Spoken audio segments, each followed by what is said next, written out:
Kudi. By this time tomorrow, I want me to tell you. Ada, come on, she.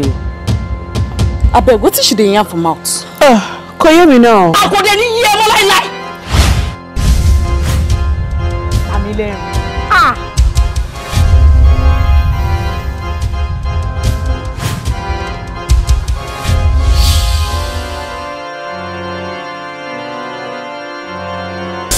Owó ìgbọ̀gbọ̀ ni kò wá fún mi bá kó jẹ́ kí tètè máa lọ sílé.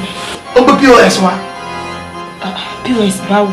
Mi ní POS, mo àìsàn pé kí n ní POS, mi ní POS. Ó túmọ̀ sí pé o ní POS. O advance pẹ̀lú bí ayé ṣe advance because everybody ló ti mọ̀ pé cashless Nigeria la wà. Ó lè ń bọ́ sọ pé Chukere, má ṣe bẹ́ẹ̀. Mi tún ma wọ́lá dé bá náà. Àwọn ẹlẹ́nu bá náà. Àwọn ẹlẹ́nu bá náà tó wọ̀ ní. Àbí wọ́n yàn bẹ̀ sọ́wọ́ yàn. Mo jí ọmọ gbé, gbogbo yẹn dẹ̀ ń kúrú, ẹ̀ ń ga mọ́ lára, kí ló dé? Ọjọ́ máa di gbọ̀rọ̀ mi dẹ̀ lẹ́rù.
Yes, madam. Báwo ni? Mo wà okay. Ṣé o sùn dáadáa? Mo sùn dáadáa. Mo sùn dáadáa. Mo sùn dáadáa ma. Better. See, if you want to survive with me, you have to polish up your Yoruba, not this mosun that you're saying. I'm off to work. Yes, madam. And please, you need to take care of my husband for me. Me, if I kó pè mí kó complain nípa nǹkan kan, ṣé o ti gbọ́? Mo ti gbọ́ ma. Ṣé o ti gbọ́? Mo ti gbọ́ ma. Sọ pé mo ti gbọ́. Mo ti gbọ́ ma.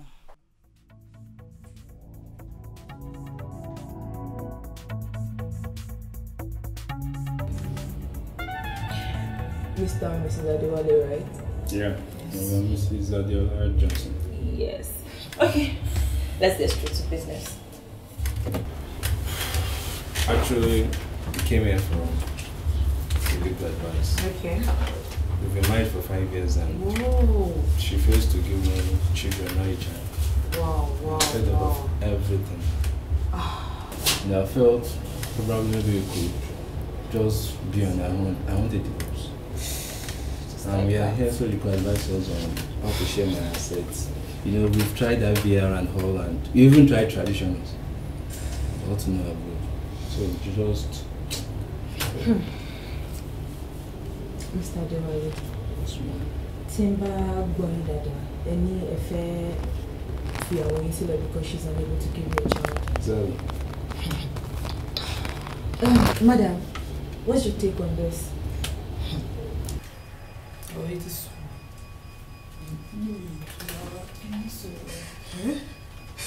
Well, Misha can show a lot to show me. But if I will possible best in at the hospital, at the Chicago, will test the same thing on. You like to share for it, Madam. Check your palm. Any Kulu, just any Mr. Adewale. Mo fẹ́ kí o mọ̀ pé gẹ́gẹ́ bó ṣe sọ, Ọlọ́run ló ń ṣọ̀gbọ́n. Ọmọ nìkan kọ́ o, Ọlọ́run ló ń fún wa ní gbogbo nǹkan, àti nǹkan tó ń ní, àti tí ò ní. But can I ask you a question? Yeah, go ahead. Àìlè lọ́mọ ìyàwó yín yet actually. Ṣé ó ti dífẹ̀ wọn kù lọ́kàn yín?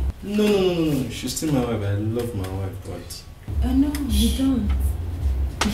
Mr. Adewale, no. Sherry, think about a play a unique. You love people unconditionally, no matter what. Sherry, me tell you, I'm a bit over 30, and I've been married for some years. Me the lomo. No, Emma gets me wrong. If I call shame, if I call the shock on me, it's just my own personal decision. Lati ma lomo. If me atoko me had any problem, I'm so Angie. Your choice? Yeah. How possible? Mr. Adewale, mo fẹ́ kẹ́ mọ̀ pé gbogbo nǹkan ló lásìkò tí. Ọlọ́run tó jẹ́ kí ẹ di àsìkò yìí ó mọ nǹkan tó ń ṣe.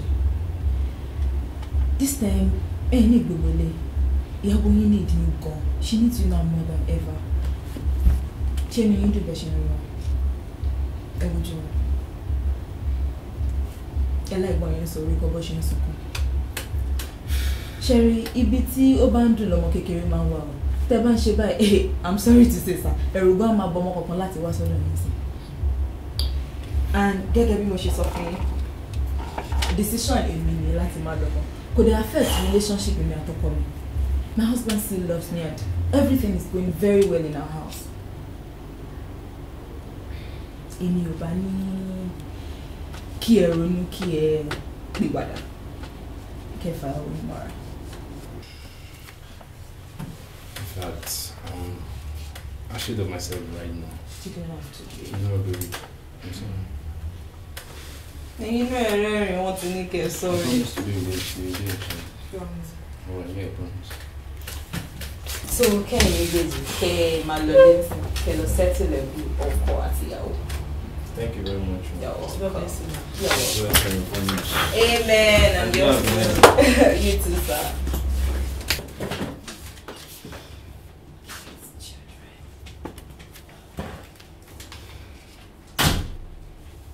Maven, please come to my office now with Mr. Bogunde's file. Yes.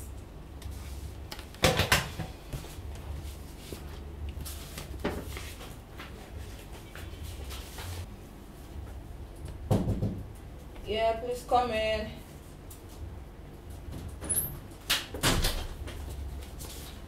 Good morning, ma. Morning, young man. Oh, thanks. Madam, ṣé kò sí o, ojú yín ìkọrẹ lọ́wọ́. So what? Sorry, Emma Bino. I just feel it's not a good way to start your day. Ṣé kò sí wàhálà? Nothing serious. Our clients come answer and they switch my mood. Oh. Ṣé ti rí wàdà yẹn? Tèmi àti ń dẹ̀jọ́ mọ̀ wípé gbogbo iṣẹ́ pátápátá ló ní wàhálà tiẹ̀ nínú. And then tí ẹ wá dẹ̀ ń gbọ́ pom pom pom pom pom pom pom pom pom pom. Why are you so foolish? I don't know what to do. Ṣé máa ń complain fún mi gbà? Now please, young man, get back to work. One man lo. And thank you for switching my mood. You're welcome. It's my pleasure. Pom pom. Now please go back to work. All right, ma.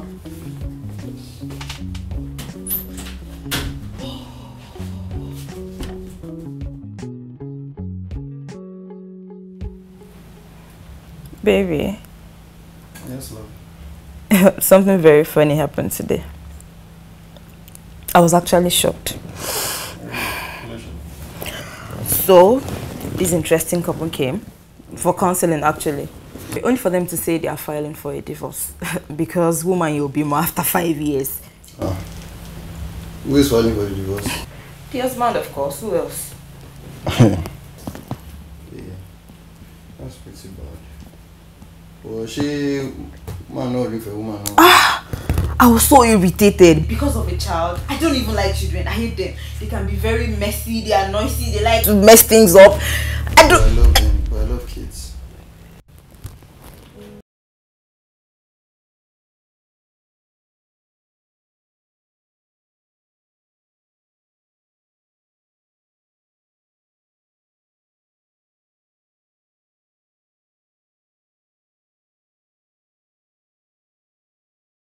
Because you've made it clear that you don't want babies, and I love you. I really don't want to lose you now. But I think we're actually very fine this way. But I don't want anybody to distract. You think so? No, baby.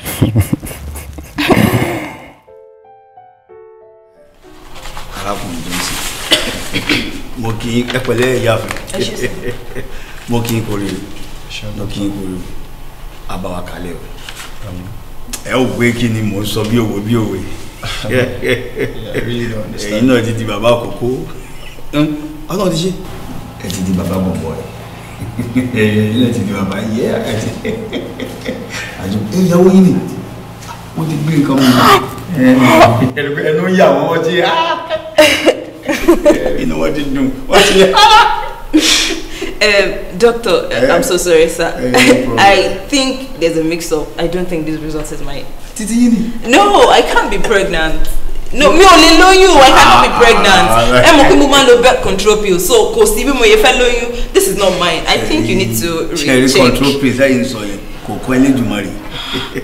Oh no, but no, she's here. I want marry. Doctor, I just said I cannot be pregnant. This result is not mine. I can't be pregnant. I take birth control pills. I cannot be pregnant. Deola, would you calm down? Surely Farabale go and stop this drama. Okay, madam, any this oh yeah, but she pariwo you know anything? I mean, Doctor. Deola, will you calm down? Will you calm down? Yeah, yes, you will. She suru. So never alone. You might have considered iṣẹ́ wàhálà rárá. Okay. Ẹ ká bá ṣe register àti nata fún. Okay. But really, you should have called me to make me come for it. You should have called me or sent a text or something. Okay. There is your best man by me register and see nata. Okay.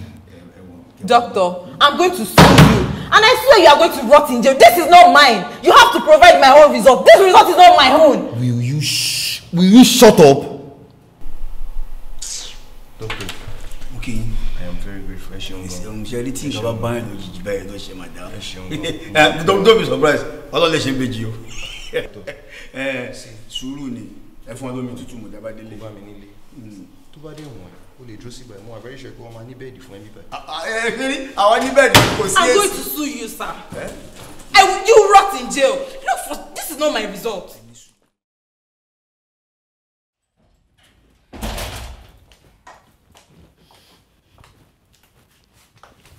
I didn't know I married a monster. You are a beast. Èèyàn burúkú ni ẹ́. You are heartless, Deola. Deola, you are heartless and you are very evil.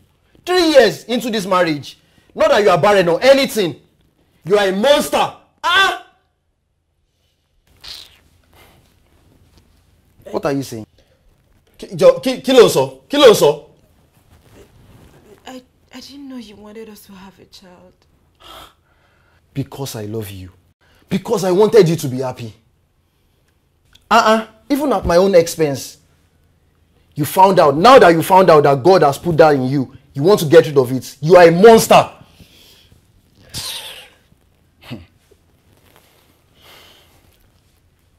I can't have this child, baby. Why? My mother died at childbirth. Your mother died at childbirth, so children are distraction. They're scary. I don't like them.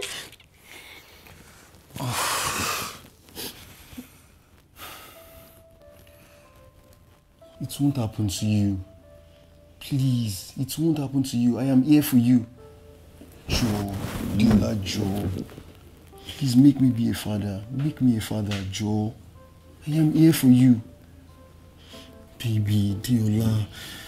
It won't happen to you. Joe, please, I am begging you, Deola. I'm desperate. I'm dying to be a father. Joe, please. I'm not even strong for it. I'm not strong for it.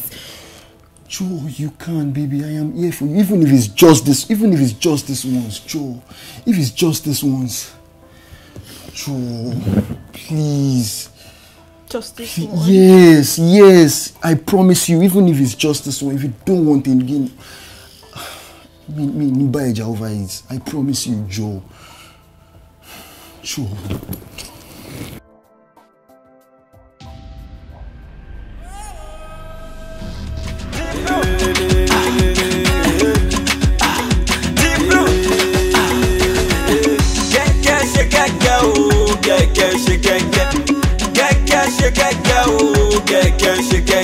Orí mi lẹ́yìn ó fọwọ́ bójú gẹ́gẹ́ ṣe gẹ́gẹ́ orí mi lànà ó fọwọ́ bójú gẹ́gẹ́ ṣe gẹ́gẹ́ gẹ́gẹ́ ṣe gẹ́gẹ́ o gẹ́gẹ́ ṣe gẹ́gẹ́ gẹ́gẹ́ ṣe gẹ́gẹ́ o gẹ́gẹ́ ṣe gẹ́gẹ́ orí mi lẹ́yìn má fọwọ́ bójú gẹ́gẹ́ ṣe gẹ́gẹ́ orí mi lànà ó fọwọ́. Baby. Yes, love. Guess what happened yesterday? Oh. I felt the baby kick for the first time. I was so scared, I just had to call the doctor. What's so funny? You a clown. So just because you felt the baby kick, was I regbe for long with doctor? Well, it's only normal, eh? It was just so unusual. I wanted to jump out of my skin. You needed to see my expression when I called him. I was shaking. It is only normal, my love, eh? Don't worry, eh? You look beautiful just the way you are.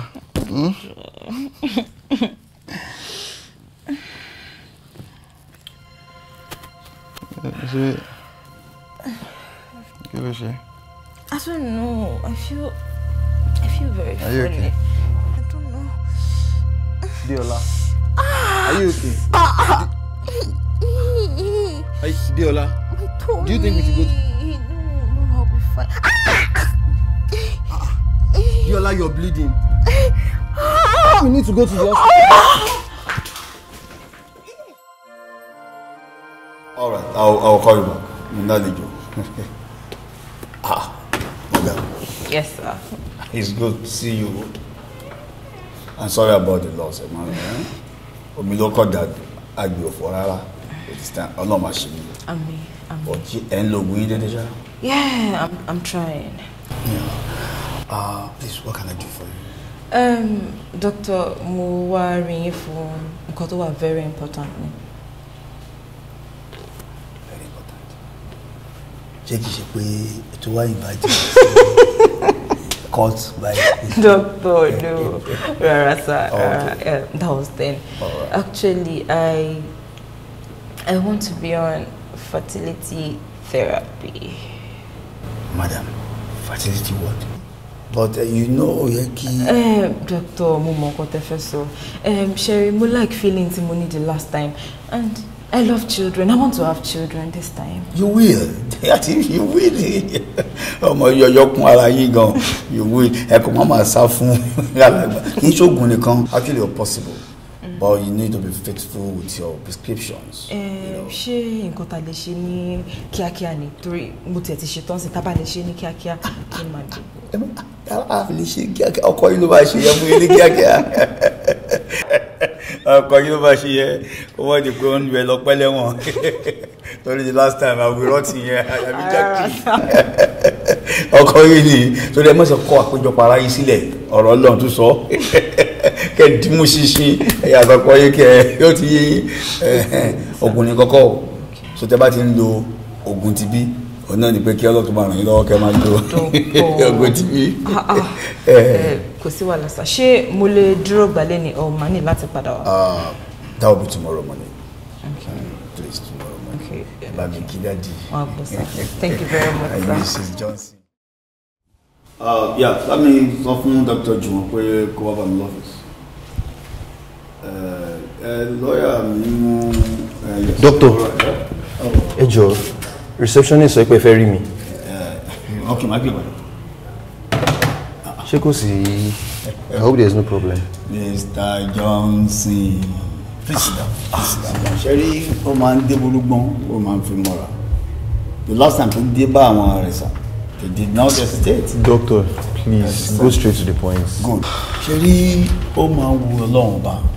Hashi you will. I want to try to I do CP, I do song, but oh God. Can you go straight to the point, Joe? Kilo shele. Sherry, you usually a man feel quite for long to buy share. But all I will just tell you, just calm down. Doctor, Joe Soro. Congratulations. Ìyàwó yìí bí ọmọ obìnrin land. Yeah. Obi ọmọ ilẹ̀ yọ̀ yìí ni mo mọ̀. Ìyàwó yìí là yìí mọ́lẹ̀.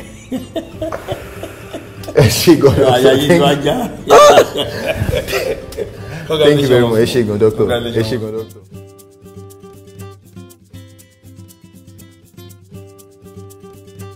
You guys really need to hurry up so we won't be late. And baby, remember you have a flight to catch. Yeah. So, when are you coming back this time? Mrs. Johnson, I thought we already discussed this. This is like the option time you're asking. Well, I've forgotten. Okay. Madam, I'll be back ending of this month. Dad. Yes, my love. Don't forget what I told you to get for me. Sure, no problem. I'll get you what you want. And please make your ending of the month. Oh my I don't God, want like to hear serious. my flight. You know what? Let's start going before I miss my flight.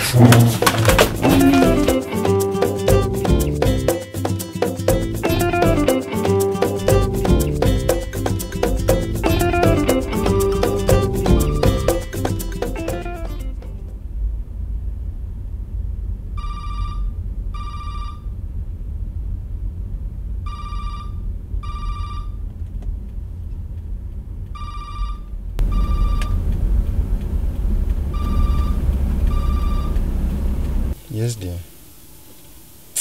Ma worry. Ma worry. I can't wait to, baby. I can't wait. Don't worry. I already told my wife. Most often, my one conference come with them. So, ma worry. I'm out for the whole day. Ma worry. Kí ló ń ṣe ẹ́? Okay. I love you too, baby. I love you. Can't wait to see you. Whatever.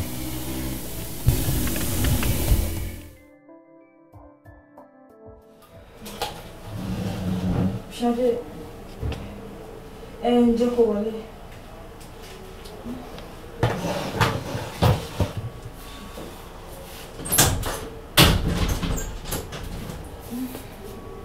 Madam, good morning.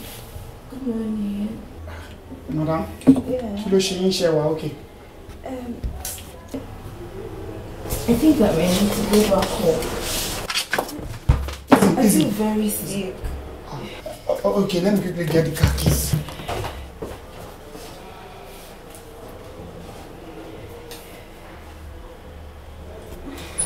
Madam? Easy, madam. Let me show you. Easy, madam. Hey, Sade! Sade, please come in! Sade! What happened? Assist me here.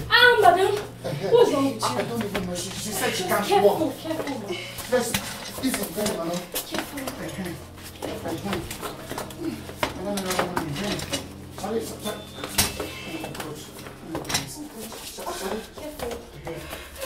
Easy, madam. Oh my God. What could be wrong with her? I don't even know. Madam, careful.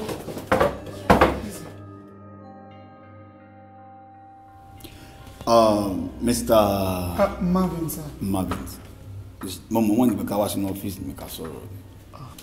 Dr. Ewo, son to bashele for me. I can take it. Anything, Emma Beru, because so for me, I can take it. Please, can I ask you a question? Sure. Good. Can you Abawon your relationship with Mrs. Johnson? Actually, Mrs. Johnson, senior colleague, just in the office. But I was actually there when the whole thing started. Then I just had to rush her down here. Oh, what a brilliant decision you made. I appreciate it, understand. Only fever and the level glucose lower than okay gone. So right now she's taking a rest. But I'm assuring you, there's no cause for alarm. Thank God. Doctor. Thank you very much. Sure.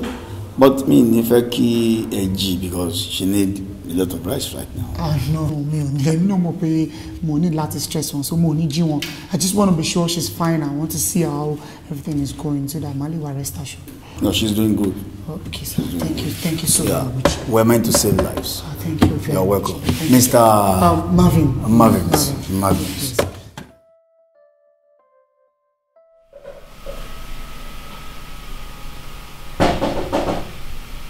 Petra, honey, please get the door.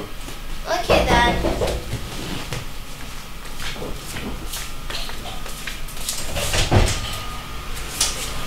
Good morning. How may I help you? Oh, you must be Petra, right? Yeah. I'm here to say good morning, sir. Good morning. Sorry,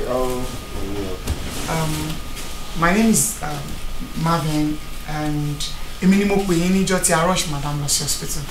Oh! Marvin, right? Yes, sir. Ekaro, sir. Eshemojo. How could you, sir? Báwo ni family? I took my friends. My love. No.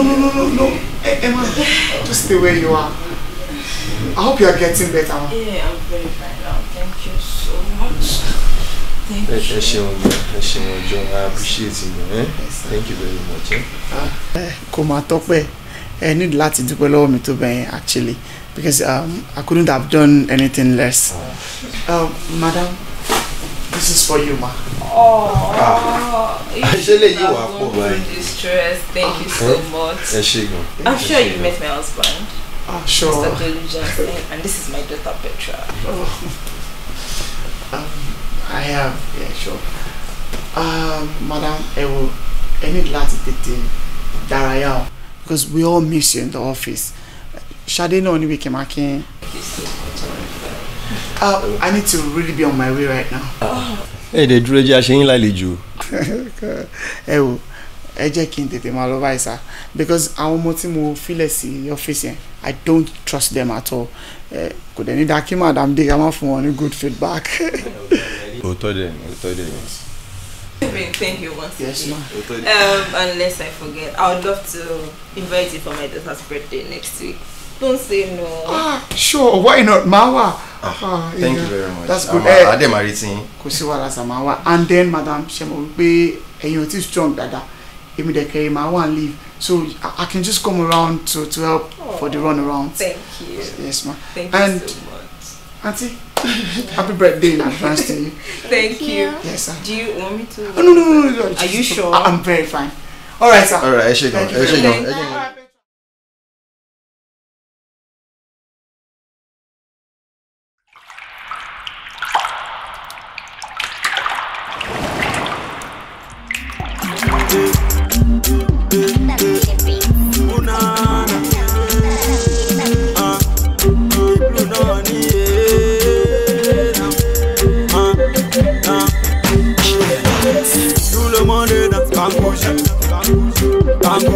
Everybody dance bambucha, bambucha.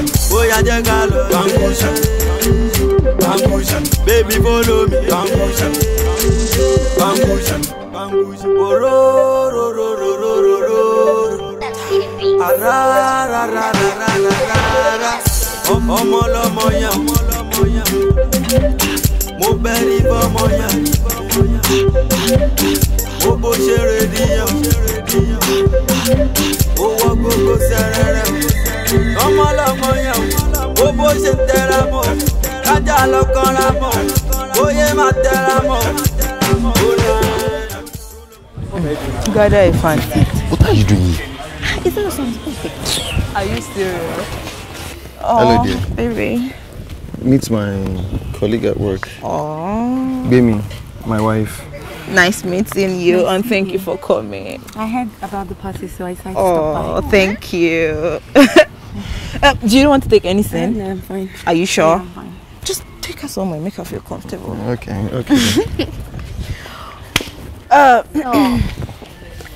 Come on. So, we should best go again. I try Latin.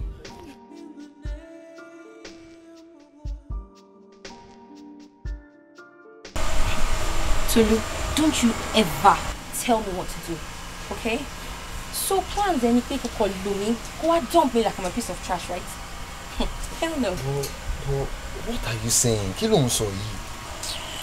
I told you I have a wife and family. So are you trying to fẹ́ bà ayé mi jẹ́ ni? You want to ruin my marriage? Anyway, I don't even care anymore. Okay? I don't. I have needs to Tolu, and you know. In fact, to back up good news to me, you're going to come back to me. Yes.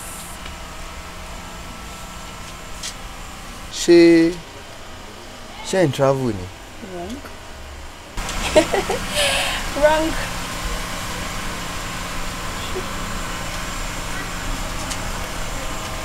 What?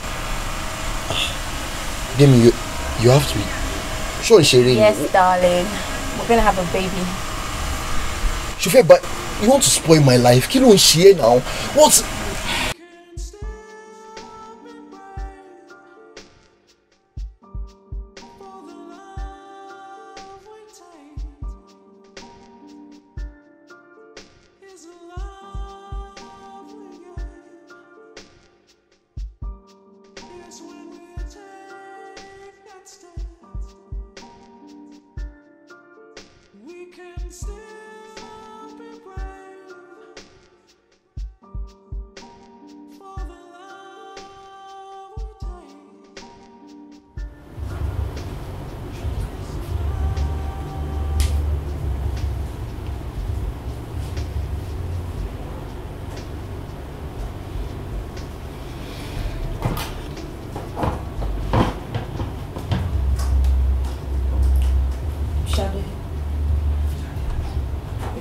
Tell anybody about burying me. Tell the person I'm not sick. Thank you.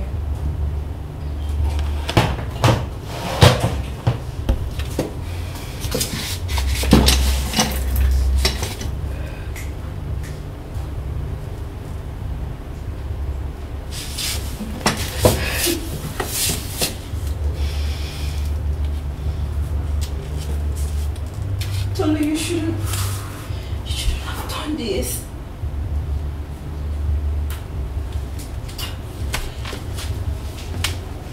How can you just look at me and cheat on me? I gave you too much love, I gave you too much care. You still had enough to care for me.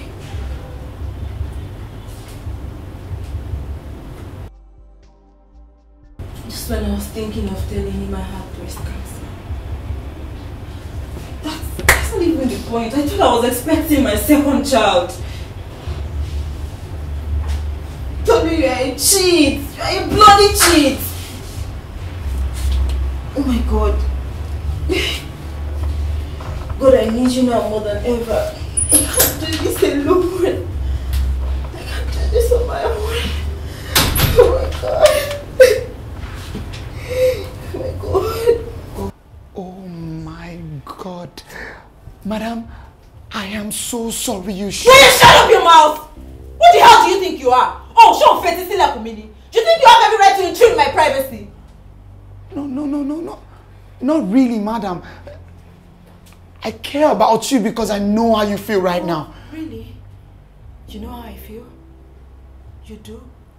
Just in the breast cancer, really? She don't want to cheat me alone, really? See, you don't have any right to throw your shit on my face. Now get out of my office! But leave now! Okay. I said leave now! Okay, madam. I lost it this time, okay? I lost it this time. Leave!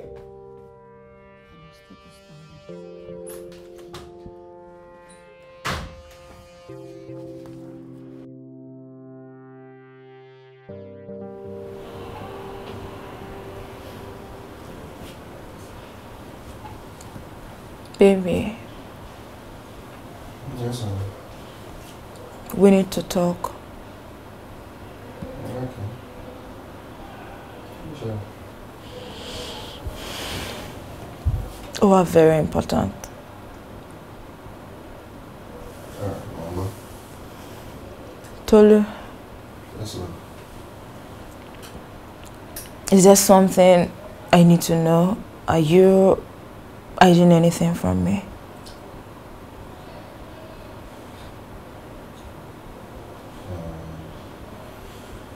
I don't understand what you're talking about. Are you sure? How dare you? How dare you lie to me? How dare you look at me and you still lie? How dare you lie to me? I really don't understand what you're... Really? So you can hurt me so conveniently? Me understand nǹkan tó ń sọ.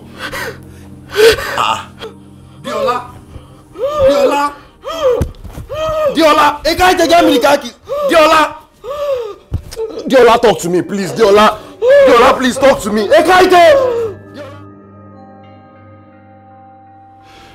Hey, Joe, doctor. Please tell me my wife will be fine. Mr. Johnson. Mr. Johnson. She will be fine. Actually, reaction is expected anyway. Drew, expected, I don't understand. I mean, she rushed you, so we carry out some couple of texts on her. We discover she's having a breast cancer. What? Doctor, please, I think you're beginning to talk too fast. And what I really need her to carry out testing again. Breast cancer? Yes, you don't need to be afraid. Second stage, so we need to carry out chemotherapy on her or mastectomy. And mastectomy. And we meaning you will cut my wife's breast? Yeah, just the left one, the left breast, you know. You see, that's it about amputate. Tabanica radiation from. I'm afraid the cancer can still grow back again. Trust God. Trust God. Can I see her? Sure. But our nurse is going. From there you can leave. Okay. Is she doctor? All right, we are welcome.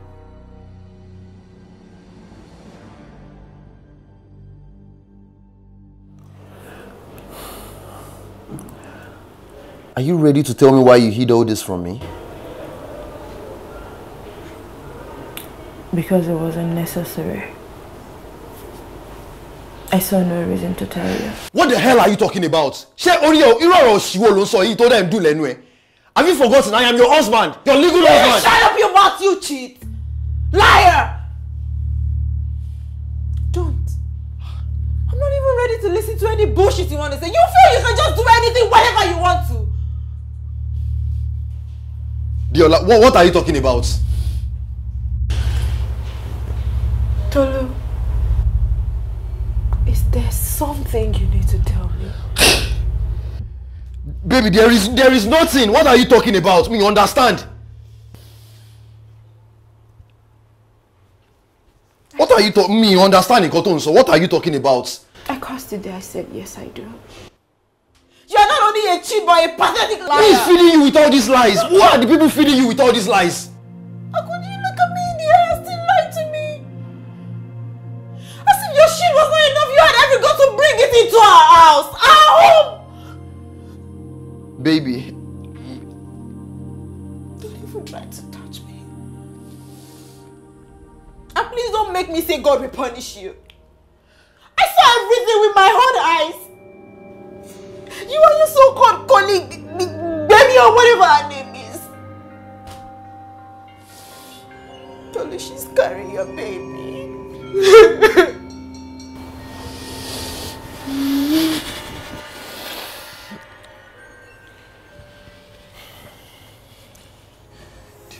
Please, I am sorry, John, to your long. Please, Diola, I don't want to lose you, John, to your long. fọlọ́run bẹ̀ jọ̀ọ́ nítorí Ọlọ́run, I don't want to lose you. Diola, please. Please. Joe. Please. I'm not going to leave you. You know why I didn't ask for a divorce? Because of my daughter. But I need to tell you something, young man. As from this moment, I am no longer your wife. Diola. Leave me all alone.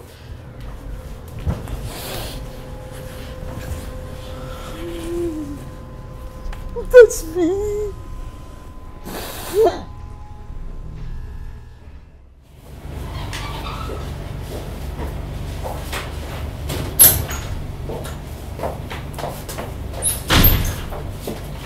Excuse me.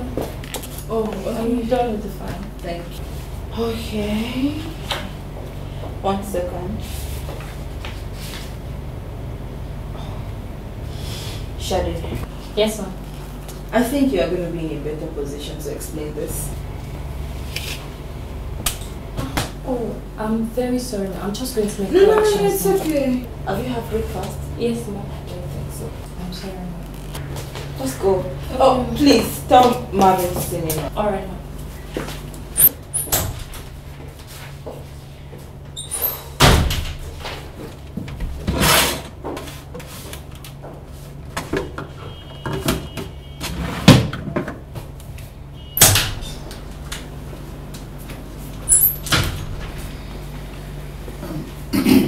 Good day, madam. Good day. Good day. Wọ́n ní ẹni kí n wá rí yín. Yes. Obviously. Thank you.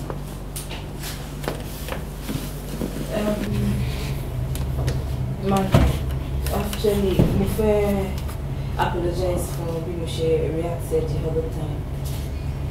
The pressure is just too much on me, and you actually came in at the wrong time. I'm very sorry.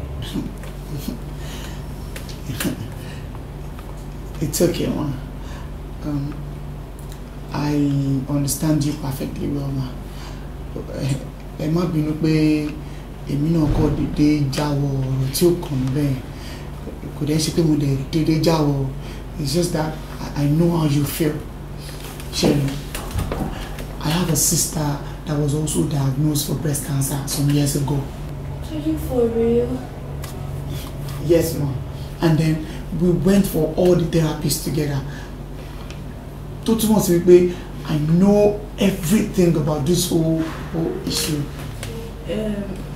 Marvin, as crazy as it sounds right now, I need a confidence. No need anything about us all the time. You and I know my husband is not in the best position to do that for me now. The pressure is just too much on me. I can't Yes, ma. It will be my pleasure, ma. Trust me, I am really honored. Mo dey promise you pé I will always be here for you. The major problem I'm facing right now is that my husband doesn't want me to have mastectomy. He feels I'm going to look deformed if I have one of my breasts cut off. The doctor already said if I undergo chemotherapy alone, it might reoccur. It's just so scary. I don't know. Actually, madam, like I said earlier, I am always here for you. But any decision you make is fine by me, trust me. But really, I would urge you to follow the doctor's advice. As much as I would love to, my husband can... Madam, ṣé kí n má tán yín? Ìlera títí gangan ló yẹ kó má ta sí mi jù. By this time, you shouldn't be considering lágbájá sọ pé tàmẹ̀dó wípé. Really, I don't think that's the best thing actually. But maybe èmi kàn feel pé kẹ́ consider the doctor so that would be good anyways. Okay. Marvin, thank you very much. I really appreciate you. Trust me, I do. You're welcome, man. You're always welcome. It's my pleasure. I would like to go back to my office now. I can always call a little. Sure, anytime. just call me. Thank you. Well done. And then I still want that smiling face back. That's my old guy.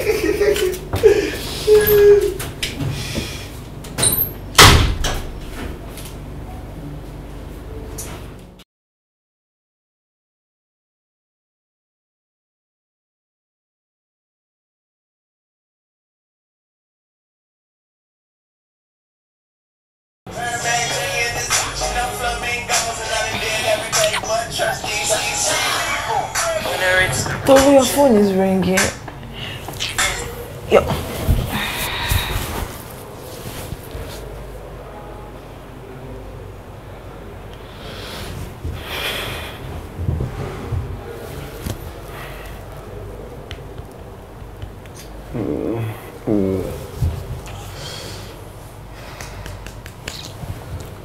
What is it? You have a call.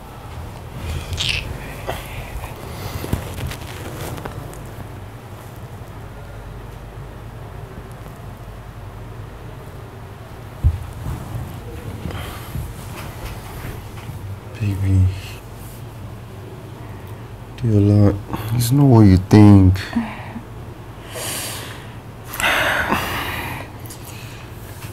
Diola. Trust me, it's okay. I've accepted my fate. I think now is actually the best time to talk to you. Tell me what's talk about, okay?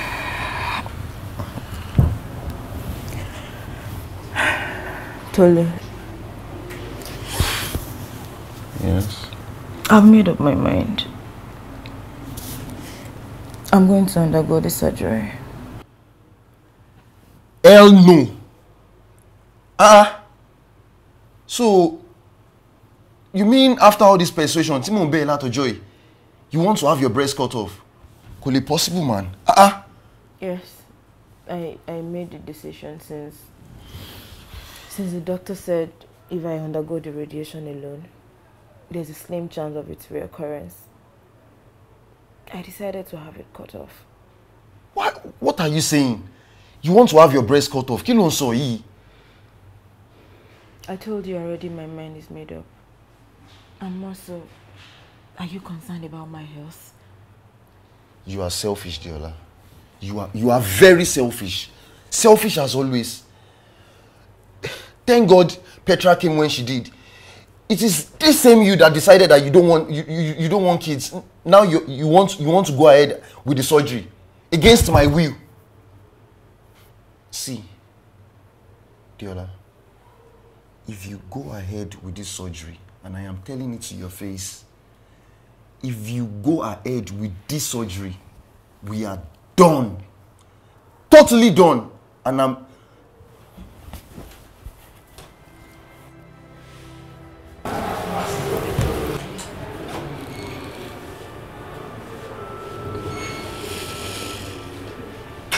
Come here, baby.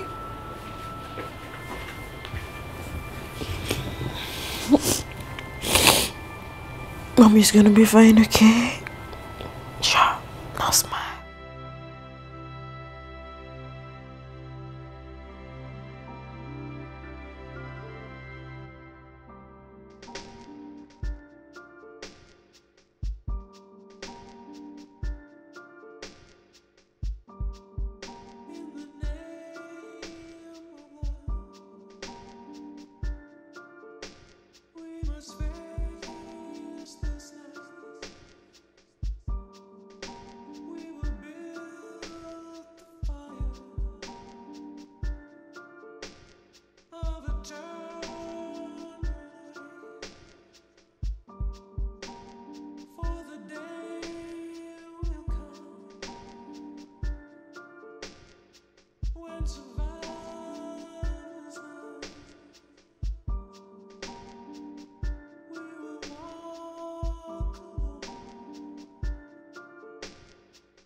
Daddy!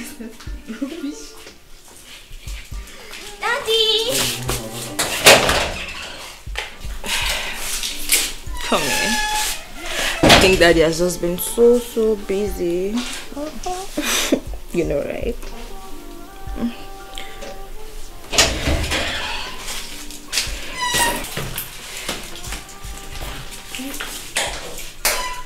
Madam, you'll be here for my lawyer.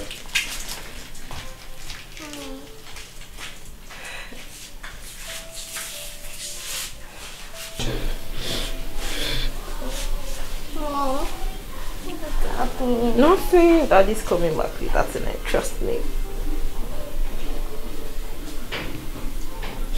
Baby, you know what? You need to go inside now. No, stay with you. No, I actually left ice cream for you inside. You love ice cream, don't you?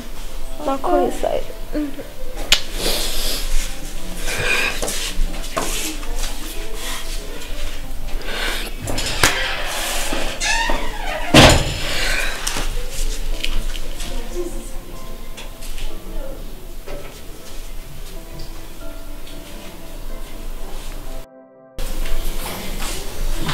Maven, he left.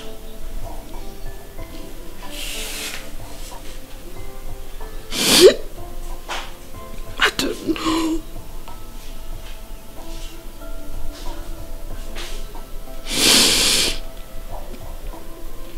I'm trying.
Oh, please sit down. Thank you, doctor. You're welcome. Doctor, please just tell me she's fine.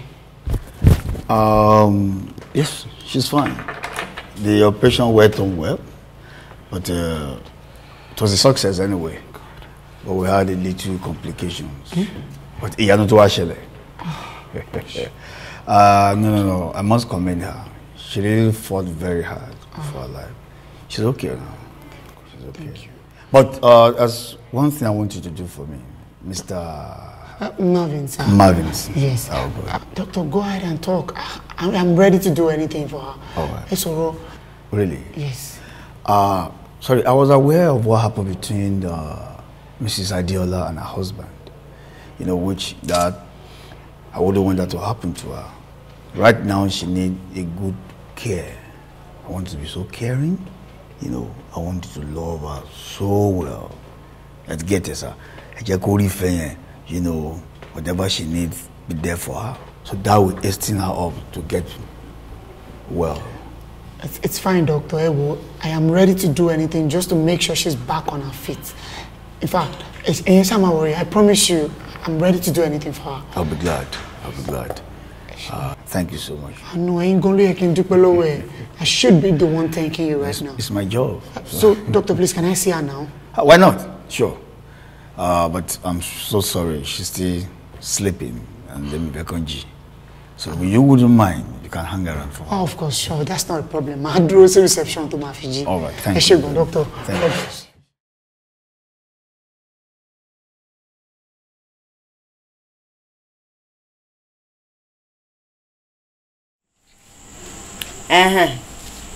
Ṣoni pé Marvin alẹ́ ti lápá ọmọ yẹn kí ló dé ṣoṣoògùn sí ẹni wá dẹ̀ máa ṣe gúlégúlégúlégúlégúlégúlé tẹ̀lé kí ló dé mo ní kó fọmọbìnrin yìí sílé àgbébọ̀ adìyẹ ni Àgbébọ̀ adìyẹ ni. Second hand material. Used tire. Tòkunbọ̀. Mo sọ fún ẹ, ó ti lọ́kọ tiẹ̀. Ó ti lọ́mọ tiẹ̀. Ṣé kí tí wá sọ fún ẹ? Kò ṣẹgbẹ́ ẹ lọ́jọ́ orí. Ọ̀gá ẹ̀ tún ní lẹ́nu iṣẹ́ ó fẹ́ kó bá mi ni. Àbúrò ẹ̀ kẹrin ni ẹ, àbúrò ẹ̀ kejìlá. Ó fẹ́ lu mágùn ni. Kò sí sisi mọ́ǹta. Ṣé kò sí sisi mọ́ǹta ni kí ló dé? Ó fẹ́ pa mí ni. Mọ́mì mi ò fẹ́. Ó fẹ́ ta ni? Ó fẹ́ máa sọ̀rọ̀.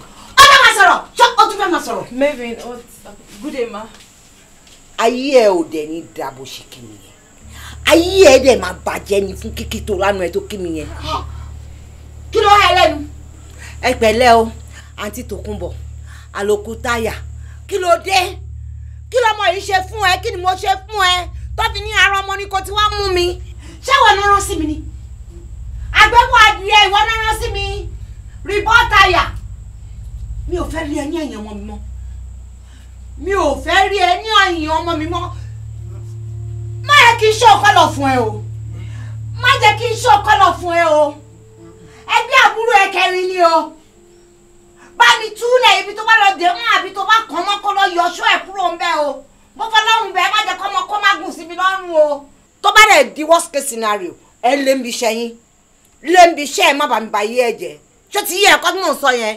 Àgbàyà òṣì. Àgbébọ̀ adìẹ rí ẹsẹ̀ ṣoṣooṣo. Bọ́ síta jọ, mo fẹ́ bọ́mọ mi sọ̀rọ̀. Ẹ bọ́ ta mo bọ́mọ mi sọ̀rọ̀. Madam, tí n bá gba ẹ létí wà gbàjẹ́. O tí ríbi tó ti gbá àwọn létí tó gbàjẹ́ rí. Mami o. O fẹ́ sọ̀rọ̀. Ok, ẹ̀ṣẹ̀ ló fẹ́ yọ.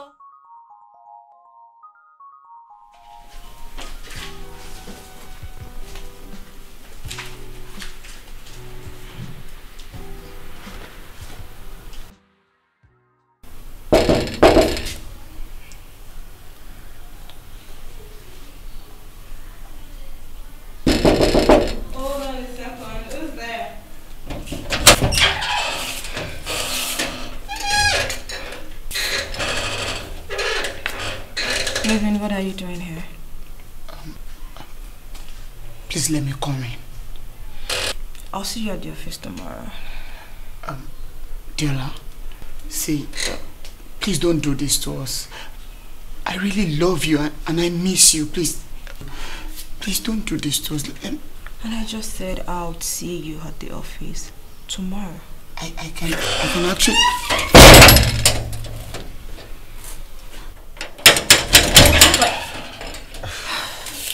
Diola, how are you? I'm fine. Is Petra ready? Yeah, she's ready. Let me just get her for you. But before you go, can I have a word with you? Please. Sure.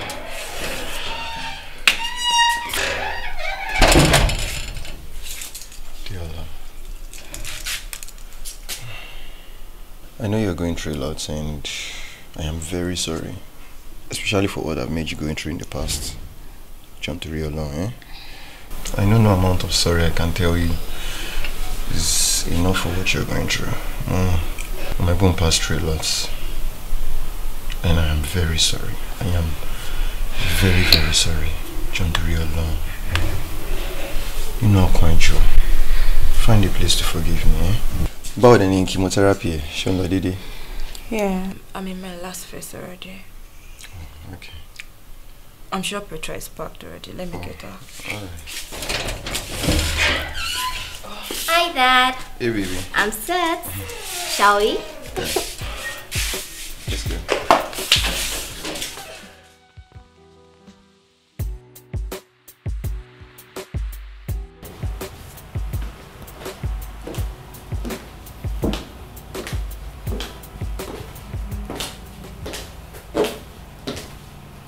Auntie? Edrona, where do you think you're going dressed like that? Báwo ni ibi tí mo ń lọ ṣe kàn ẹ́? Baby. What?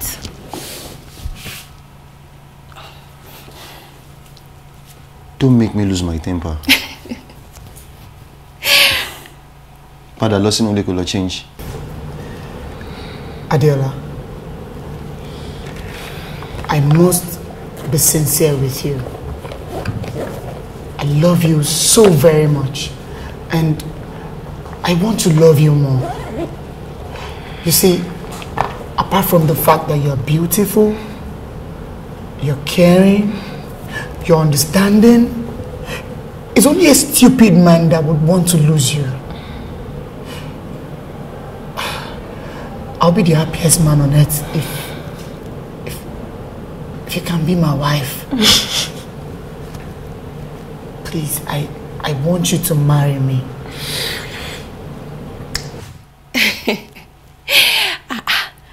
Mr. Tolu, I should not let you lose your temper. I'm ready for you, please. If you want to lose it, lose it. Yeah. For the last time, Monsofun, go back inside there and change your clothes. No. What are you going to do about it? Come back. Go back inside there and change your clothes. So, Tolu! Tolu, Emilio, come back.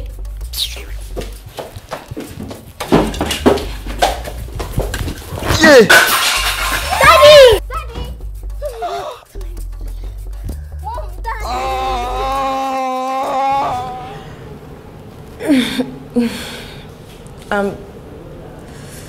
I'm sure you know it's not a very good idea. Not even at this time. I'm trying to... You are going to break my heart if you refuse this. Please. I love you so much, and please Adiola, please marry me. Please. Please. Don't say no, please. Don't say no, please. Marry me. Oh, thank you. Thank you so much. I understand you're going to be scared, but you don't need to. I promise you're fine, and trust me on this. Sorry, can I? Yeah, sure.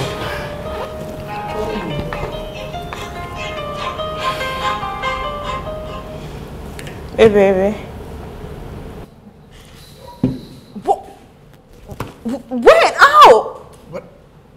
Oh my God. Is everything alright? Baby, just chill. I'll be there now. Mon bon, just wait. What happened?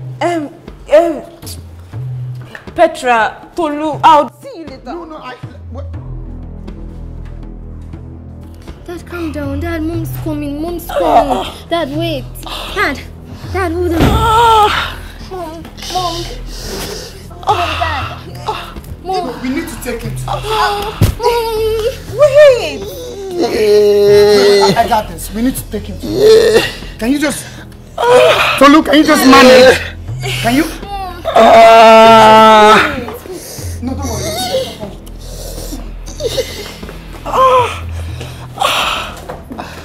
Get the taxi.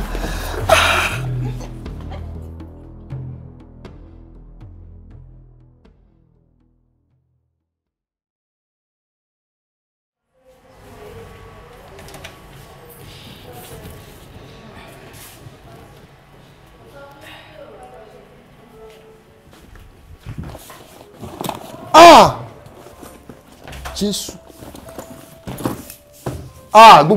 Gbogbo documents mi, ìwé ilé, gbogbo àwọn properties mi bọ́lọ́mọ. Maybe just sit here.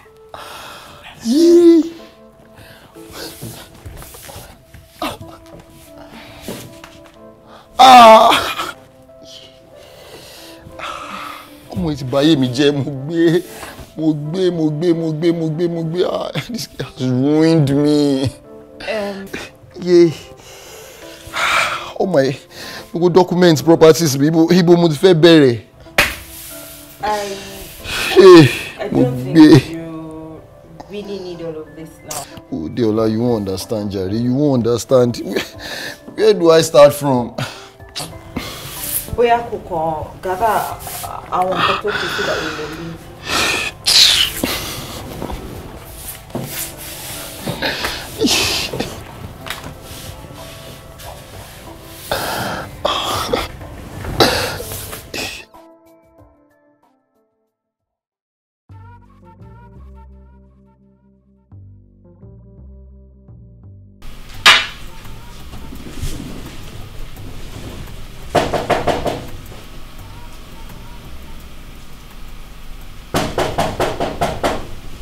Who is that?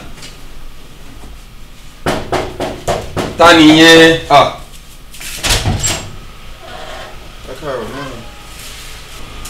Hey Tolu. Good morning. And how are you? I'm fine. Sorry, where are you off to? Talebere. Talemibe. Abi. You can't remember this face again? Would you join to Mama Rio? Oh, Benny. Diola! Hey, baby. My baby, you look so beautiful. Stop it. How are you? I'm fine. Can we go now? Of course. After you. You take care of yourself, okay? Be good. Be good.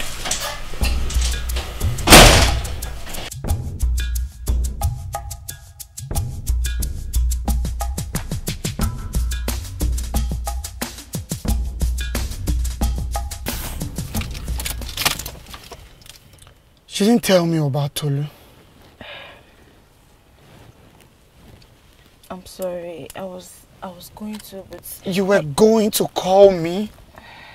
No, but really, that was your ex-husband in your house. And the only thing Tolu Sonny, you were going to call me? babes, can you just chill?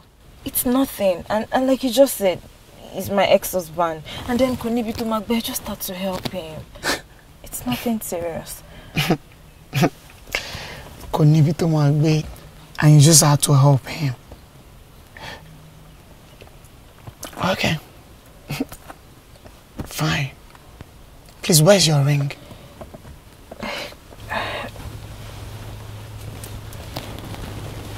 I'm sorry. I forgot it. But really, baby, just stop this. It's nothing. Please. Okay. Diola, you see, I just want you to know that I love you. And I am not ready to lose you. Not even to that man. Please, just tell me you love me. Darling, I love you. And you're not going to lose me. Not to anybody. Stop it. Can we? Can we leave now? No. Not until you pick your ring. Jakalong ring. Is that what you want? Yes, Jakalong ring.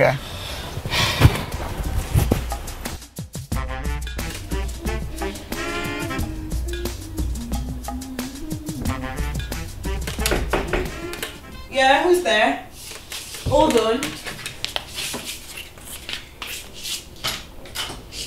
Hey, baby. You're looking fresh. Thank you. How are you? Mom, My love. I want to talk to you about something. Honey, you want to talk to me about something? Okay. Go on.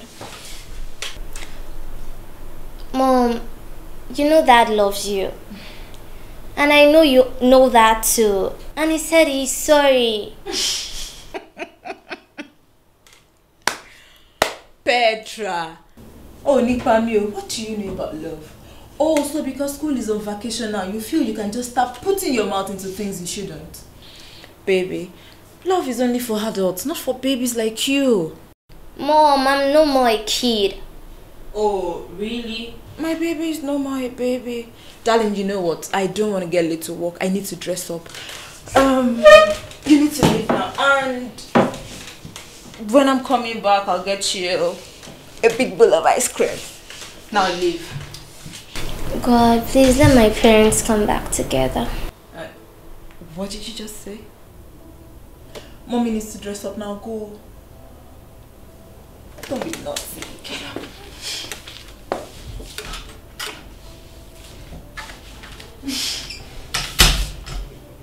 Love.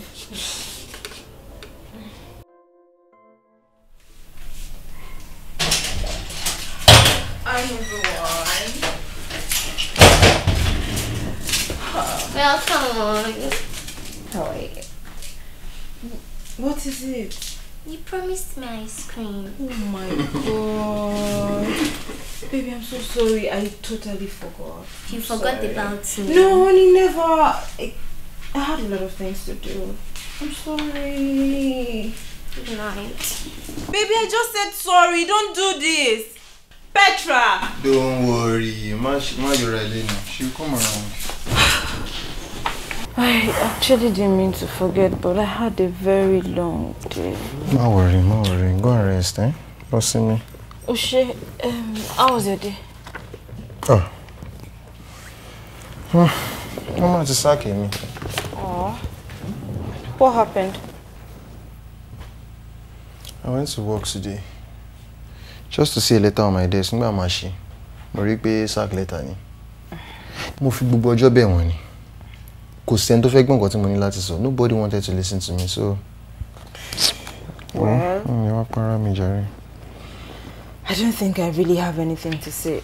I'm sorry. Anyways. All I just need to do is kí n wá iṣẹ́ tuntun. I should get a good job and kí n kúrò níbí báyìí and I should stop inconveniencing you. That's nǹkan tó wà lọ́kàn mi nìyẹn nísìnyí. Nah. You can actually stay as long as you want. By the way, kò sí difference láàrin bíbá àti ilé ẹ̀. This place is like your home. Ètò ṣe náà tó. Ètò ṣe tó. Tó bá yẹ kó fẹ́ rogo ètò mo ti fi treat ẹ bad ni ó yẹ kó má gbà mí síbẹ̀ bọ̀. Mo dúpẹ́. I am very thankful. Ṣé Ọlọ́run tún tì wọ́n náà ṣe. That's actually bygone. And please, Mama dúpẹ́ lọ́wọ́ mi must stop saying thank you all the time. I'm glad you've moved on. Thank you.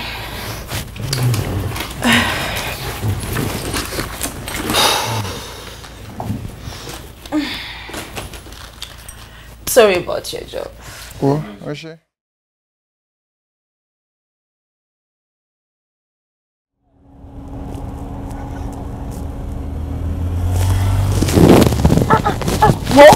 Ọmọ òṣìyẹn nìyẹn park mọ́lẹ̀. Good. Okay, wọ́n tẹ̀tí ẹ̀ oníranù ló mọ́tò. Páàkì Alani. Alani páàkì wọ́n fẹ́ kọ́ mọ́ ẹ̀ sálọ mọ́ mi lọ́wọ́ ni. Páàkì jọ. Yes. Ṣé mo ti sọ fún ẹ? Mo ní pé gbogbo bí tí n bá ti pàdé ẹni tí mama embarrass ẹ. Kí ló wà ń bẹ̀? Ṣọ́bí mẹ́ja ni. Wọ́n ní kó fọmọ mi lọ́rùn sílẹ̀ aṣẹ́wó fọmọ mi lọ́rùn sílẹ̀. Mo ti sọ fún ẹ anywhere anytime tí má ti rí ẹ mama embarrass ẹ ni mama arise ẹ ni mo ní pé kó jáde kúrò nù láì fọmọ mi ò lè fẹ́ ẹ lọ́wọ́ kan tiẹ̀ síwájú ọ̀ràn wà ń bẹ̀ ní kí ló dé. Ṣọ́bí mẹ́ja ni wo the next time tí bá rí ẹ ọlọ́pàá ni màá fi mú ẹ tí bá tún ti rí ẹ lẹ́yìn ọmọ mi ẹ̀yin ọmọ tálíkà ọmọ àṣàrò òṣì òun wá nu ilé ọlá tó máa wọ̀ òun wá bí tí ọ̀pọ̀ tó tutù tọ́pọ̀lọ́ ẹ̀ máa bá sí kò sáàyè lọ́dọ̀ ọmọ mi fún ẹ kò sáàyè olóòórùn kò sáàyè aṣẹ́wọ́wọ́ kan tiẹ̀ síwájú abọ́rọ̀ wà ń bẹ̀ ní kí ló dé. Madam, ẹ take it easy. Ta ló pè yín sọ̀rọ̀? Mo ní ta ló pè yín sọ̀rọ̀? Mo tẹ́ yín pariwo wọn ni ẹ. Mo pariwo mọ́ yàrá ìyá ẹ kí ló kún ẹ ń bẹ̀? Mo ní ṣé aláya yín mo pariwo mọ́ amẹ̀bọ́dún mi favour ITK amẹ̀bọ́dún mi favour kí ló dé àwọn ọmọ òṣì bẹ́yìn náà ṣe fẹsẹ̀ ṣoṣooṣo gbọ́kọ́lọ́kọ́ káàkiri àdúgbò nìyẹn láíláyé ayé ẹ̀ the next time tí bá rí ẹ lẹ́yìn ọmọ mi ọlọ́pàá ni màá fi mú ẹ kò dé ṣe ọlọ́pàá lásán SARS ni màá lò máa sọ fún wọn pé kó lè wálé ni máa sọ fún wọn pé wá já mi lólè Ṣó ti yé bẹ́ẹ̀ yẹn? Mo dé mọ́ fún ẹ.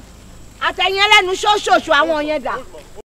Tí wọ́n mọ̀rọ̀ dá sí tí wọ́n yọjú lé kiri nǹkan.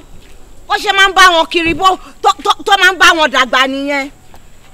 Wo ìjà ò tí bẹ̀rẹ̀ o. Ìjà ò tí bẹ̀rẹ̀.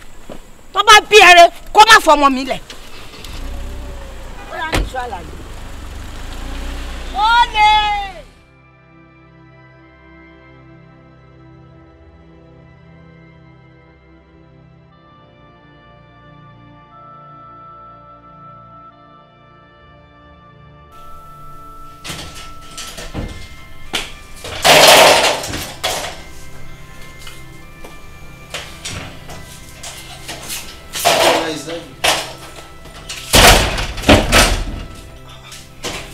What have you done to yourself? Come, kí ló ń ṣe ẹ́ wá? What have you done to yourself? Kí ló ń ṣe ẹ́? Is that you? Diola. Is that you? Diola. Do you know what you did to me? What's wrong with you? Now that I found love again, you won't let me rest. Kai, stop! No, sure.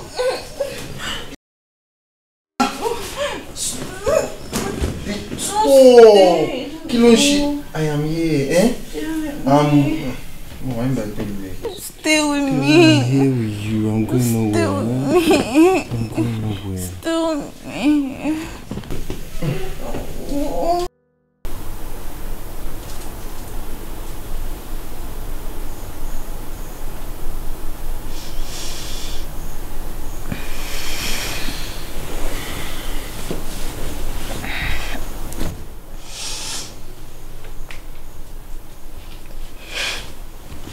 Oh my God. Oh my God. What happened? Or should I say what just happened? Holy shit. What are you doing here? You came home drunk last night. And so you had to rape me? I did no such thing, I swear.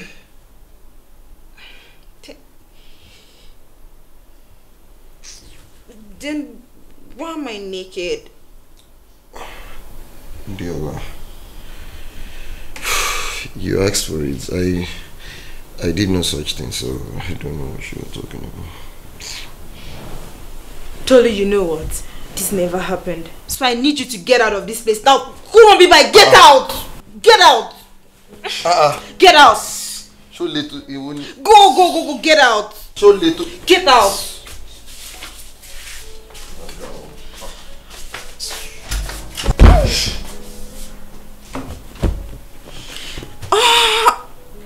Diola, what did you do? Holy crap, today's Saturday. Maybe it's going to be late.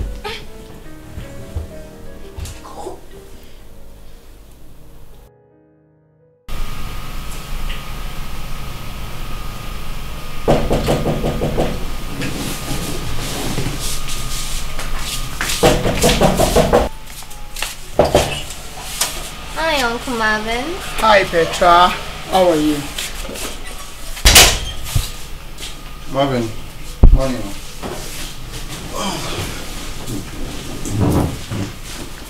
Money.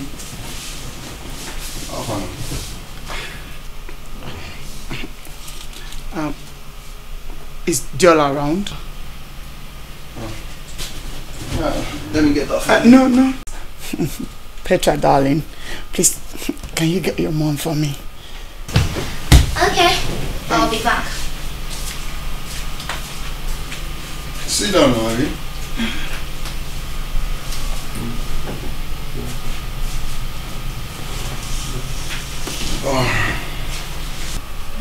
Hey, baby. Just hold on. Wait. You had sex with Tolu? He told you? Oh my God. Oh, I guessed right. Mude, suffer. I told you because I knew I was going to get to this. You betrayed me. No. Baby, I swear, it's not what you think. Your mom came attacking me at the supermarket yesterday, and the sight was not nice at all. Like, I had to take some shot of alcohol. I got home drunk, and that was all. My mom? Yes, your mom. Only lati riba when you shekpobo me. I was so humiliated, and the embarrassment was much. I had to get it off. I couldn't think of any other thing than her call. I understand. It's okay. Babe, see, I just think we need to make a baby so that this madness can stop. And I think we need to take it slow. Your mom does not like me. Won't like me, Rara. Won't can hide anywhere to battery me because my room, mommy, because I know me. We can just run away to the States. I have my plans already. What about my career? What about my career? Are you forgetting that? Really, I think we need to take it slow.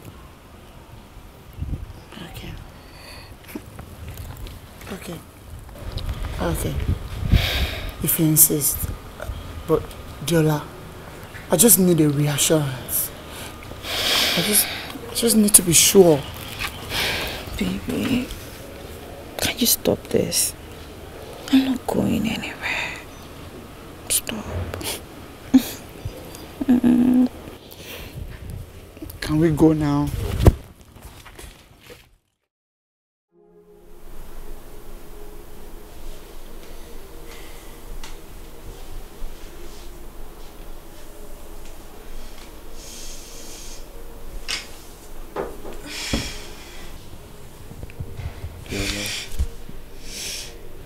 Dolu, what are you doing here at this time of the night? Diola, John nítorí Ọlọ́run, mo fọlọ́run bẹ̀, John nítorí Ọlọ́run. Please, I'm begging you. I've realized my mistakes and please, all I'm asking for is just one chance. Just one last chance, and that is it, John. Mo fọlọ́run bẹ̀, please. Hey. So because we mistakenly had sex some nights ago, do you think it means we are back together? Tolu, you made me so unfortunate. And I chose to forgive you not because I'm stupid, not because I'm daft, but Itorio Moto Alari Miati. Please don't make me regret making that decision. I don't want to do anything nasty or crazy to you. Leave me alone. Diola Mumbe, my life is meaningless without you. Please, I know I betrayed you, John, to your long. I am begging you. I don't want, since all this I've been worthless. I don't want to lose this, John. I don't want to lose you. Can we talk about this some other time? Diola, please. I don't want to lose you, Joe. I'm going to have a very busy day at work tomorrow. And I don't even want to do this with you. Diola, Joe now. Ba lo ise ba mo nbe ni. Diola.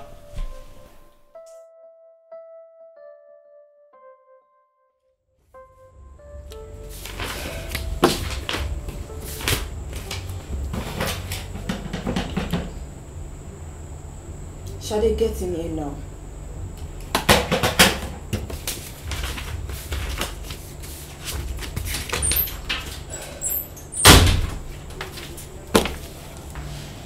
Here I am. Look at this case file.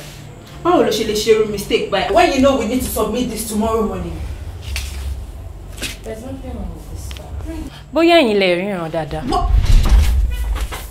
Shade? Are you talking to me like that? Are you on drugs or something? There's nothing wrong with me. Nothing at all. No, there's something I need to get in. Wait a minute. Do you know who you are talking to? Are you crazy? Oh yes, I realize. I'm talking to the almighty Adiola Johnson. I'm talking about crazy. Yes, I am. Crazy about Marvin. But you took him away from me. What? Is this what this whole drama is about? Yes, it is. Young woman, do you realize you can lose your job? Oh, I'm scared. Somebody help! Are you forgetting something? Business ethics does not smile at office romance. So let's see me lose my job.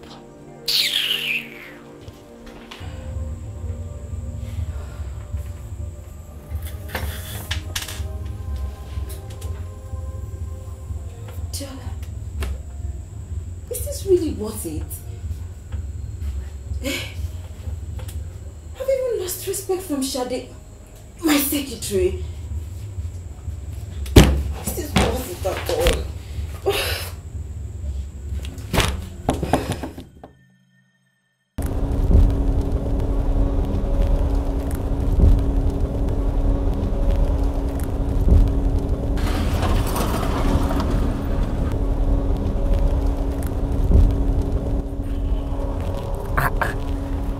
Dẹ̀ ní sùúrù tó kàn ń kó mi sínú gàrígàdà ṣé ọpọlọ ò sọ fún ẹ pé kó rọra mọ́tò yẹn ni. Sorry ma. Orí ara ẹni kò bẹ̀ ìráyè òṣì.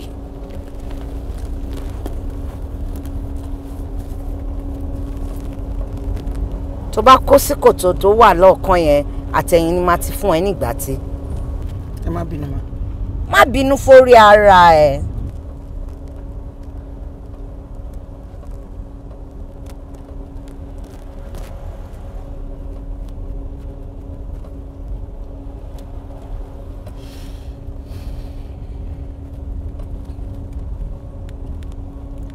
Yes. Hello. Hello. Ẹ jọ̀ọ́ ṣé Diola nìyẹn. Diola àbí kí ló ti porúkọ ara ẹ? Mọ́mì Marvin ló ń sọ̀rọ̀. Ṣé ẹ̀mélòó ni mo ti wọ̀n ẹ́ wípé kó má máa bá ọmọ mi rìn mọ́? Mo ní pé kó fọmọ mi lọ́rùn sílẹ̀. Abo fẹ́ kàn dínú yọ ni. Wo jẹ́ kí n sọ fún ẹ, mi ò gbọ́dọ̀ rí ẹ papọ̀ pẹ̀lú ọmọ mi mọ́. Báwo ni wọ́n ṣe máa pín ìtàn ẹlẹ́dẹ̀ tó máa kan lè mọ́mù? Wá ọkọ tiẹ̀ síwájú, my friend. Hello? Hello? Oníkíni tiyín. Ẹ wo ẹ ní sùúrù ọ̀gá tó ń sọ̀rọ̀. Ẹ jọ̀ọ́ ẹ bá mi wọ́n ìyàwó yín bóyá ọmọ yín dẹ̀ ni àbí màmá yín mi ò mọ̀ èyí tó jẹ́ sí yín bẹ̀. Ẹ bá mi sọ fún kó fọmọ mi lọ́rùn sílẹ̀. Bí bẹ́ẹ̀ bá kọ́ nǹkan tó wà ń di ewúrà ó máa kàn di akọṣu o. Ó dàbọ̀.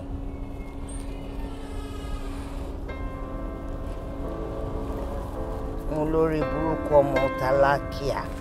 Ọ̀pọ̀lọ́ ẹ̀ ń wá bí tó tutù tó máa bá sí. Wá àwọn tálákà kú ẹgbẹ́ ẹ. Àwọn abóṣìmérò wá wọn lọ sọ́nà tó jìn. Àwọn ẹgbẹ́ ẹ̀rù máa wá káàkiri tó máa lọ ṣòṣì pẹ̀lú wọn, mi ò ráàyè ranù. Bírú nonsense wo nìyẹn?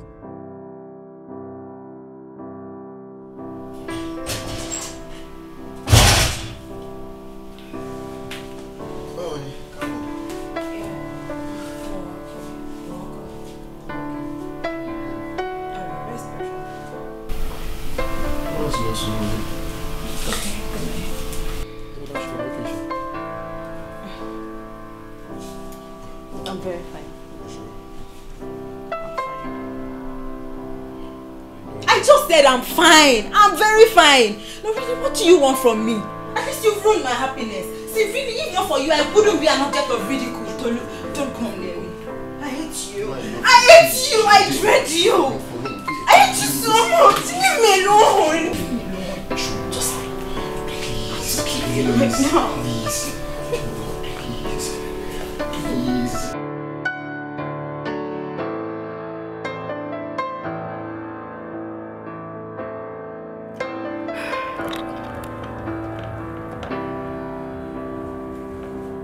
Shade, Joe, remail office me right away.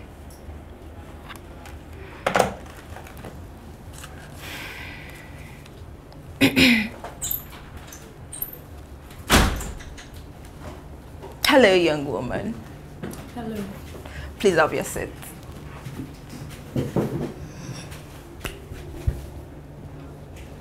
I would like you to know that whatever happens, I'm your superior. And a lot has happened to me over the years. It has given me a different view about life. I mean, you had to be so rude to me over a man that doesn't even give a hoot about you. Someone that doesn't care about how you feel. And you were even ready to give up your job.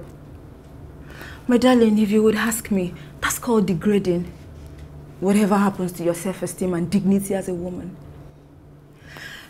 Sweetheart, if you would ask me again, it's an extreme act of foolishness. Well, that's not even the case. Only letter kan tí mo ti fi ń pamọ́ fún ẹ látijọ́. You know, I've been brooding over it, whether to give you or not. I've been sleeping over it. But I think it's the right time I give you. Beautiful woman, you need to walk out of my office now. Read this carefully. Go to your desk. You don't even need to read it. Just go to your desk, pack your things, and leave. Take it, darling. Take it. I'm sorry. Me ò mean gbogbo nǹkan tó ṣẹlẹ̀ yẹn. Shade. Mom, I'm really sorry. You wouldn't want me to disgrace you, would you? Now, please leave in peace. Sorry. Thank you. Leave.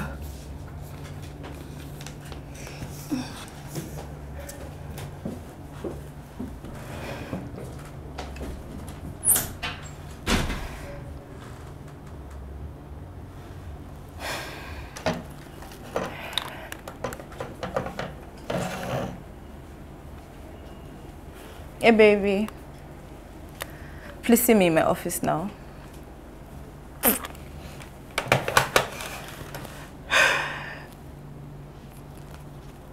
Hello, baby. Hi, darling. How are you? I'm fine. I saw Shade outside now and she was crying. What happened? Well, she just got fired. Fired? Wow. That's not even the issue. Your mom called me over the weekend, and as usual, there was another drama over the phone. What? That's still not the issue. Darling, I have something for you. Hold on a second. Hold on.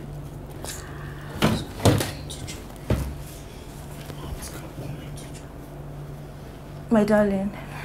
Here, baby. Here is your ring. I have decided to set you free. Omo kékeré ṣì ni ẹ́, you have a long way to go. I would love you to have it back. You know, before we started this whole thing, I told you the whole world is gonna frown at us. But you were always saying, baby, I got you. Baby, I got you. As if I knew it was going to get to this.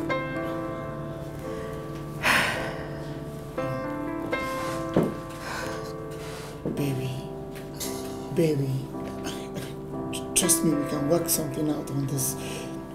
Yeah. We can't work anything out. I can't even live without you anymore. Where do I start from? Just don't say anything. Please. Baby. Do not say nothing again. We can't work. But...